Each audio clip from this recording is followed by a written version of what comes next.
ఉత్తేసానికి స్వాగతం. దయచేసి సబ్స్క్రైబ్ చేసి షేర్ చేసి లైక్ చేసి కామెంట్ చేయండి. Thank you. మంచూరియా వండుకుందాం, రుచుల విందు మొదలెట్టుదాం. గింజల్ని ఒలిచి సగం రుబ్బి మిగతావి గిన్నెలో ఉంచి,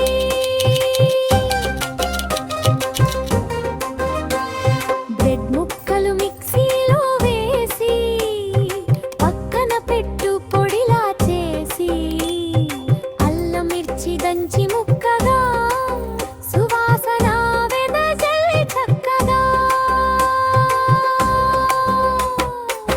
జొన్న పిండి బియ్యం పిండి రుచుల కలయిక కమ్మని విందు విందు విందు విందు. ఉప్పు పసుపు వేయి కొంచెం, నీళ్ళు కలపకుండా